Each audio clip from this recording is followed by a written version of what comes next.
MPPSC pre 2017 का exam हो चुका है। पॉलिटी और आयोग के जो क्वेश्चन थे मैं करा चुका हूं, आपको उनका एनालिसिस नहीं देखी है वीडियो तो जल्दी जाइए और वो वीडियो देखिएगा।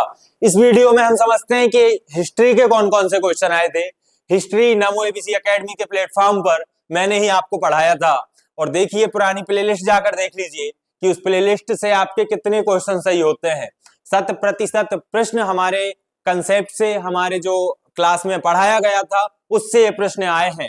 पहला क्वेश्चन है, वर्ष 1948 में बुंदेलखंड और बघेलखंड को जोड़कर कौन सा प्रदेश अस्तित्व में आया था। तो बुंदेलखंड और बघेलखंड, कॉमन सेंस भी आप लगाते तो विंध्य प्रदेश इसका आंसर आप दे पाते। आंसर बी बिल्कुल सही है। अगला क्वेश्चन है, निम्न में से कितनी रियासतें 15 फरवरी 1948 को सौराष्ट्र संघ में मिलाई गई। ये क्वेश्चन थोड़ा सा रट्टाफिकेशन वाला था, लेकिन इसका आंसर सही है 222। ठीक है, कहीं कहीं आंसर 217 मिलता है, लेकिन ऑप्शन में 222 है तो आंसर 222 सही होगा। ठीक है, किस अधिवेशन में कांग्रेस नरम दल एवं गरम दल में विभाजित हो गई थी। तो बताया था सूरत की फूट। 3 बार नहीं, कम से कम 5 बार इसका रिवीजन करवाया था मैंने कि पढ़ लो। 1906 में सूरत की फूट हुई थी, और सूरत की फूट में कांग्रेस 2 भागों में बट गई थी, नरम दल और गरम दल में, और 1916 में जाकर लखनऊ अधिवेशन में फिर से एक हो जाती है। ये कंसेप्ट बहुत विस्तार से हमने समझा था। अगला क्वेश्चन हम देखते हैं कि राष्ट्रीय आंदोलन के प्रथम चरण में कांग्रेस की निम्न में से कौन सी मांग नहीं थी। तो डिस्कस किया था कि लेजिस्लेटिव काउंसिल के सदस्यों की संख्या में वृद्धि की मांग की गई थी, काउंसिल में जनप्रतिनिधियों की संख्या में वृद्धि की मांग की गई थी, कार्यपालिका और न्यायपालिका के पृथककरण की बात कही गई थी, और कार्यपालिका न्यायपालिका के भी पृथककरण की बात कही गई थी। तो 2 ऑप्शन है, एक पृथककरण वाला, एक एकीकरण वाला। तो पृथककरण वाला सही है, एकीकरण वाला गलत है, अर्थात इसका ऑप्शन डी सही है। ये तो शायद ही किसी ने आपको पढ़ाया हो, लेकिन हमने इन पर अच्छे से डिस्कशन किया था। आगे बढ़ते हैं, निम्न में से किसके द्वारा प्रथम बार पाकिस्तान शब्द का प्रयोग किया गया था। ये 3 बार कंसेप्ट समझाया होगा आपको कि चौधरी रहमत अली ने, जो ऑक्सफोर्ड यूनिवर्सिटी में पढ़ने वाले एक छात्र थे, पाकिस्तान में पंजाब का पी मिलाया, अफगानिस्तान का ए मिलाया, कश्मीर का के मिलाया, आई साइलेंट रखा, और पाकिस्तान में एस का सिंध का एस मिलाया, और बलूचिस्तान का मिलाया था तान। तो इस तरीके से इन्होंने एक शब्द बना दिया पाकिस्तान, और 1932 में इन्होंने गोलमेज सम्मेलन में इस शब्द को प्रस्तावित किया था, और अल्लामा इकबाल के द्विराष्ट्र सिद्धांत के ऊपर पाकिस्तान शब्द जो है ये गढ़ा गया था, जिसका अर्थ होता है पवित्र भूमि। अर्थात आंसर सही होगा चौधरी रहमत अली। किसके द्वारा? तो चौधरी रहमत अली के द्वारा पहली बार पाकिस्तान शब्द का प्रयोग यहाँ पर किया गया था। निम्न में से किसके द्वारा महाराष्ट्र में गणेश उत्सव प्रारंभ किया गया। और ये चीज मैं धर्म के ऊपर इतने लेक्चर देता हूँ आपको, मान्यताओं के ऊपर इतने लेक्चर देता हूँ कि गणेश जो उत्सव मनाया जाता है ये महाराष्ट्र में शुरू किया था बाल गंगाधर तिलक ने 1893 में, और शिवाजी उत्सव शुरू किया था 1895 में। ये तो बहुत बार आपको समझा चुका हूं, तो बाल गंगाधर तिलक इसका सही आंसर होगा। बहुत सारी एकेडमी वाले चीजों को बहुत ज्यादा पैनिक बना रहे हैं, ये थोड़ा सा स्टैटिक क्वेश्चन था, ये थोड़ा सा क्वेश्चन था।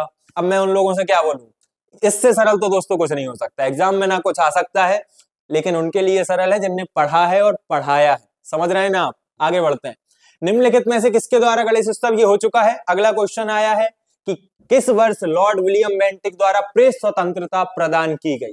इसमें थोड़ा सा कंफ्यूजन ये क्रिएट होता है कि आंसर तो इसका 1834 सही है, लेकिन भारतीय प्रेस का मुक्तिदाता कहा जाता है लॉर्ड मैटकॉफ को, जो कि 1835 में भारत आकर इंडियन प्रेस के ऊपर से सारी के रिस्ट्रिक्शंस हटाते हैं। लेकिन विलियम बेंटिक भी भारत में सुधारों के लिए जाने जाते हैं, तो इसका आंसर 1834 आप लगा सकते हैं। इस पर हमने डिस्कस किया था कि 1833 में सती प्रथा एक्ट जो है, सॉरी 1829 में जो है सती प्रथा के लिए उन्होंने एक्ट बनाया था, और 1833 का जो एक्ट आया था, इंडियन चार्टर एक्ट आया था ब्रिटिश कंपनी के लिए, तो उसमें भी इनका योगदान था। 1834 इसका सही आंसर माना जाएगा। ठीक है, ये तो मैंने बताया था। विक्रमादित्य, याद होगा सिंहासन बत्ती की कहानी सुनाई थी, विक्रम बेताल की कहानी सुनाई थी कि शकों पर विजय प्राप्त करने के पश्चात चंद्रगुप्त मौर्य अर्थात विक्रमादित्य के द्वारा सकारी की उपाधि धारण की गई थी, और चांदी के सिक्के चलाए थे। दोस्तों कंफ्यूजन ये होता है, मैंने बताया था कि स्वर्ण, आप इसका आंसर लगाओगे कि स्वर्ण के सिक्के चलाए थे। स्वर्ण के सिक्के तो सबने चलाए थे, लेकिन चांदी के सिक्के किसने चलाए थे? चांदी के सिक्के चलाए थे चंद्रगुप्त द्वितीय ने। और ये और सुन लो किस प्रकार के सिक्के चलाए थे, तो याद रखेंगे कि व्याघ्र प्रकार के सिक्के चलाए थे, व्याघ्र प्रकार के सिक्के चलाए थे, चांदी के सिक्के चलाए थे। ये बहुत विस्तार समझाया था। और साथ ही शकों पर विजय प्राप्त की थी गुप्तों ने, किसके साथ मिलकर? तो यहाँ पर हमने पूरी की पूरी इसकी स्ट्रेटेजी प्लान की थी कि आपको इन चीजों को कैसे हैंडल करना है, और देखो सीधे प्रश्न आ चुके हैं। नमो एबीसी एकेडमी भोपाल ने फिर से अपना भरोसा कायम किया है। बहुत कम समय में हमने आपको वो दिया था जो 100% एग्जाम में आया है। निम्नलिखित में से किस वर्ष में नादिर शाह ने भारत पर आक्रमण किया? याद होगा क्लास में कहानी सुनाई थी कि भागा भूत लंगोटी लेके, अर्थात उस समय भारत में मुगल शासक मोहम्मद शाह रंगीला था, जो कि रंगीन मिजाज का व्यक्ति था। और इस रंगीला के द्वारा जब नादिर शाह ने आक्रमण किया तो ये भाग जाता है अपना हरम छोड़कर, और नादिर शाह 1739 में आक्रमण करता है, तख्ते तायूस अर्थात मयूर सिंहासन ले जाता है, और भारत की आन बान शान कोहिनूर हीरा ये ले जाता है। आर्य मंजूश्री मूल कल्प निम्नलिखित में से किससे संबंधित है? तो बौद्ध धर्म पढ़ाया था, हीनयार और महायान समझाया था, बताया था कि महायान की एक पुस्तक है जो आर्य मंजूश्री मूल कल्प के नाम से जानी जाती है। उसके बाद में ये 10 के 10 क्वेश्चन दोस्तों हिस्ट्री से आए थे। मुझे पूरी उम्मीद है कि आपने सही किए होंगे, और जो नमो एबीसी एकेडमी से जुड़े रहे थे, नमो ABC academy online offline batches के जिन्होंने लिया था, उनके लिए ये खुशी का मौका होगा कि हमने जिन व्यक्तियों पर भरोसा किया था, जिन मेंटर्स की बात मानी थी, आज वो बात हमारे लिए एक ब्रह्मास्त्र, एक अमृत बूटी के समान साबित हुई है।